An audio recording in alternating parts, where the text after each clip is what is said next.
On the news, I just saw that two business owners, two gym owners, were arrested and sent to jail for trying to open their business.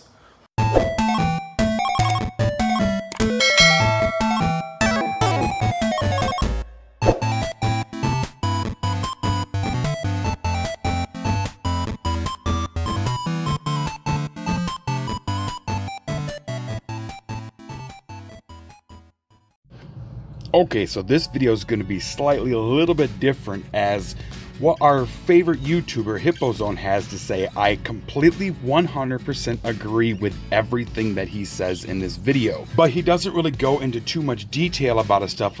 I get it, it's a rant and that's perfectly fine, but given the fact that I do agree with him, I'd actually like to go into a little more context with everything that's actually going on with what he's talking about in this video. I'll let Hippozone say what he's got to say, then I'm going to jump in and add a little bit more context into what's going on. Like, how can you do this in America? This has to be against the Constitution. There has to be some law. I don't give a shit if you have a lockdown order in place. There is no fucking justification for taking away people's freedom. I don't give a shit if there's a fucking virus or not. If they want to open their business, they should and have to be legally allowed to. Let's go ahead and take a look at this NGA.org. This is National Governors Association. This basically gives a list of what governors can do, what governors can't do, stuff like that. So we're going to scroll all the way down here, down to where it actually talks about executive orders and emergency powers. Let's start with executive orders. The authority for governors to issue executive orders is found in state constitution and statutes as well as case law, or is implied by the power assigned to the state chief executives. Governors use executive orders, certain of which are subject to legislative review in some states, for a variety of purposes, among them to trigger emergency powers during natural disasters, energy crises, and other situations requiring immediate attention. Basically just stating that if we're under a state of emergency, these people can go power hungry mad and just executive order, executive order, executive order, executive order. So let's go down to the emergency powers. As chief executive, governors are responsible for ensuring their state is adequately prepared for emergencies and disasters of all types and sizes. Most emergencies and disasters are held at the local level, but few require a presidential disaster declaration or attract worldwide media attention. Yet governors must be as prepared for day-to-day events, tornadoes, floods, power outages, blah, blah, blah, blah, blah. These powers are to prepare, prevent, respond, and recover. A state of emergency in a state should only be used in absolute necessary. And I definitely do believe that a lot of these governors that are extending their state of emergency are only because they're power hungry mad and they don't want to lose that control.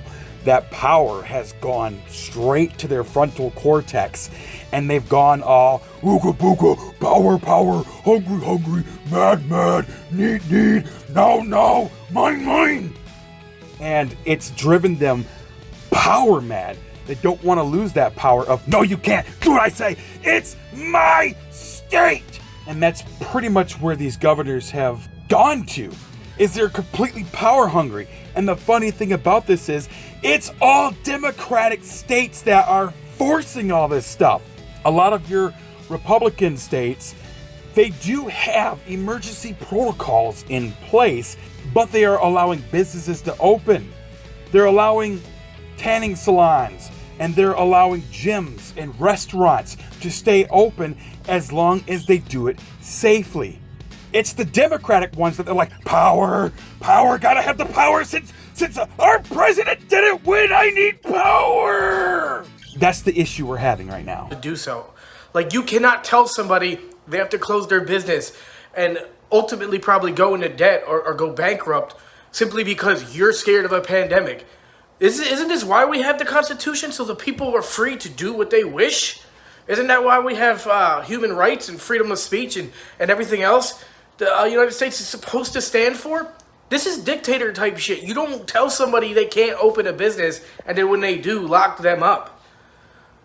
Like, basically, they're being locked up for going against a state mandate. Again, something that would happen in a dictatorship, in a communist country. This is not something that should happen in the United States of America. But it has, and apparently it's not being made a big deal out of. This is what Hippo is talking about right here.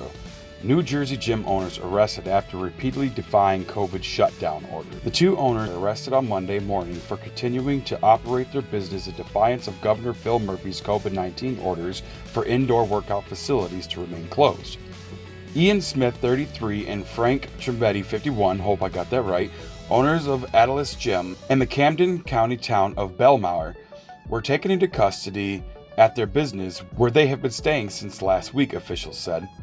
They were arrested when they attempted to open their doors again. Smith of Delanco Township and Trembetti of Williamstown were each charged with fourth-degree contempt, obstruction, and violation of a Disaster Control Act, according to acting Camden County prosecutor Jill S. Mayer. Both were released with disorderly person summonses, Mayer said in a statement to ABC News. After being released, Smith issued a statement on Facebook saying, "Welcome to America 2020, where feeding your family and standing up for your constitutional rights is illegal." This is what Hippo is talking about, and I completely agree with everything that he says. This is why we have the Constitution. Executive orders do not usurp the United States Constitution. It doesn't matter. If it's unconstitutional, we as the American citizens have the right to look at our governors and say, fuck you. I don't have to do what you say. I have constitutional rights. If you're scared of the virus, stay ass home. And it's as simple as that. And I agree with that 100%. If you are that deathly afraid of a survival rate of 99.7% virus, then stay home. One thing I don't understand is all these people that are freaking out over COVID-19, they don't say a word during the flu season, which if anybody knows, the flu season is far deadlier than COVID-19. COVID-19, we have a 99.7% chance to survive it. The flu, you have a 93.2% chance to survive it. So where's the pandemic for the flu? Where's the lockdown for the flu? Where's the 260,000 different executive orders signed by these Democratic governors over the flu? Where's the face mask for the flu? Where is the freaking out and the absolute complete catastrophe of the human mental capacity in the United States during the flu? We don't act like this when it's the flu. We don't freak out over the flu because it's just natural. The only reason why people are freaking out is because they think COVID-19 is something new when actually it's not. COVID has been around for a very long time. The flu is a strand of COVID. Guess what? If you ever had the flu, you've already had COVID. You didn't freak out then. You weren't fighting people in the street to wear masks then. You weren't sending people to jail for keeping their business open during flu season. So what makes this any different? The United States has gone completely insane with this COVID-19. Number one, the United States is the leaders in medicinal properties to fight off COVID-19, which is why we have such a low death rate. Yes, I get that we're working on a vaccine for COVID-19, but I'm going to tell you this right now. I don't even take the flu vaccine because, quite frankly, I don't care. If I get the flu, I get the flu. I've probably had it twice in my life, and I've never once ever had a flu shot. Same as the COVID-19. I'm not going to take a COVID-19 shot. Why? Because if I get it, I get it. Who cares? You know how many people contract the flu after taking the flu shot? Around 43% of people that get the flu shot contract flu. But our constitutional rights are really being held at ransom right now with COVID-19. So I agree with everything that Hippo says. Some people will agree, some people will disagree, and that's your right. Welcome to the United States, where we have the First Amendment, where we can talk about stuff like this without being thrown in prison for somebody not liking the way that we view this. But that's what I got to say about on this. I do like Hippo's video on this. He did a great job on it. Stay safe out there.